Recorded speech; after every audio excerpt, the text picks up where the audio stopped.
সকলের সুস্থতা এবং নেখায়াত কামনা করে আজকের এই রেসিপিটি শুরু করছি। আসসালামু আলাইকুম, welcome to my channel Mousumi's mini kitchen. আজকে আমি আপনাদের সাথে শেয়ার করব ঝটপট সকালের নাস্তার রেসিপি। এটা কম বেশি সকলেই তৈরি করতে পারি, তারপরও আমি যেভাবে এই রেসিপিটা করে থাকি সেটাই আপনাদের সাথে শেয়ার করছি।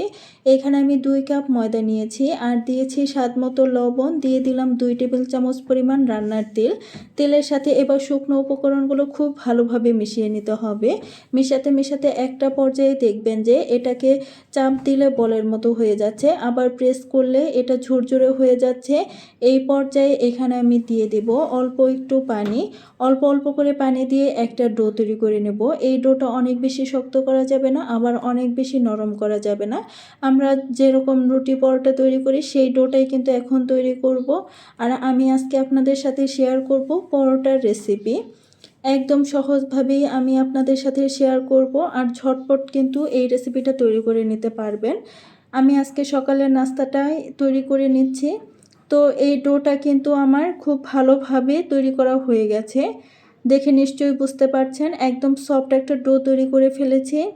আর একটু সময় নিয়ে এই কাজটা করলাম, তাহলে কিন্তু এই পরোটাটা খেতেও অনেক ভালো লাগবে। এবার আমি ছোট ছোট পিস করে কেটে নিচ্ছি। যতগুলো পরোটা তৈরি করব ঠিক ততগুলো পিসই করে নেব। এবার এই পরোটার যে ডোটা আমি কেটে নিলাম সেটা রাউন্ড শেপ দিয়ে নিব। এটা আমি রেস্টে রেখে দিইনি, রেস্টে রাখারও প্রয়োজন নেই।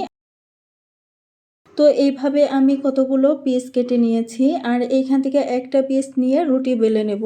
আর বাকি যে পিসগুলো আছে সেগুলো কিন্তু এমনিতেই রেস্টে রাখা হয়ে যাবে।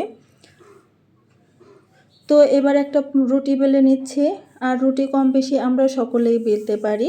এটা গোল হওয়ার প্রয়োজন নেই, রুটি হলেই হবে। তো আমার রুটি কিন্তু বেলে নেওয়া হয়ে গেছে।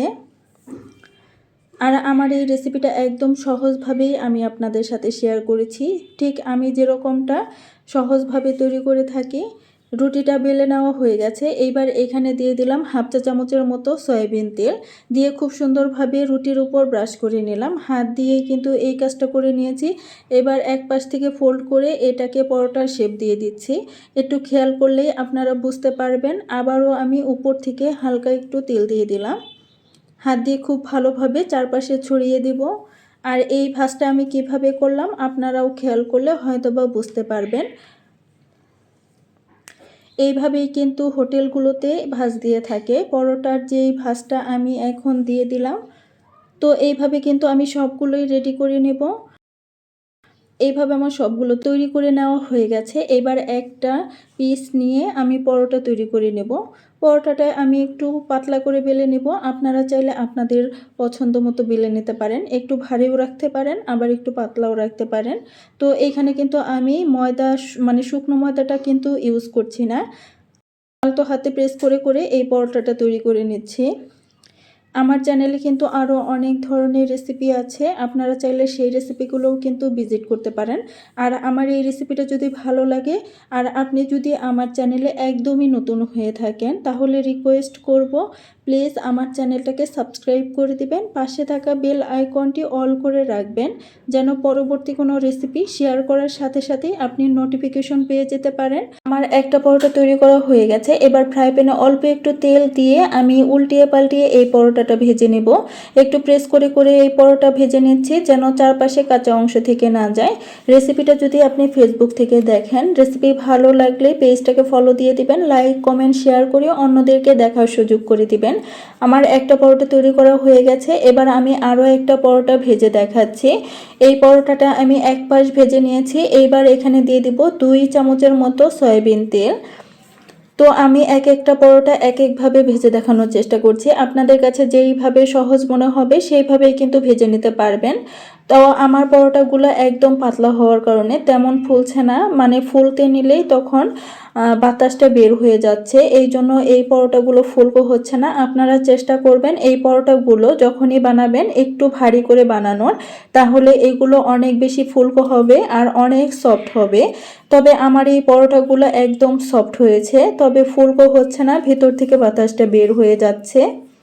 তো এইভাবে আমি সবগুলো পরোটাই কিন্তু ভেজে নেব। আমি একদম সহজভাবে আমার এই রেসিপিটা শেয়ার করেছি। আপনাদের কাছে যদি ভালো লাগে আপনারা বাসায় একবার তৈরি করতে পারেন, আর আপনাদের কেমন হয়েছিল কমেন্ট করে জানিয়ে দিতে পারেন। ভিডিওটি যারা একদম শেষ পর্যন্ত কন্টিনিউ করবেন আপনাদেরকে অসংখ্য ধন্যবাদ জানাই। আর ভিডিওতে অবশ্যই কিন্তু একটা লাইক কমেন্ট করবেন। আপনাদের লাইক বা কমেন্ট আমাকে অনেক বেশি অনুপ্রাণিত করে পরবর্তী রেসিপি শেয়ার করার জন্য। এই তো আমার সবগুলো পরোটা ভেজে নেওয়া হয়ে গেছে। পরোটাগুলো একদম সফট হয়েছিল আর খেতেও অনেক মজা হয়েছিল।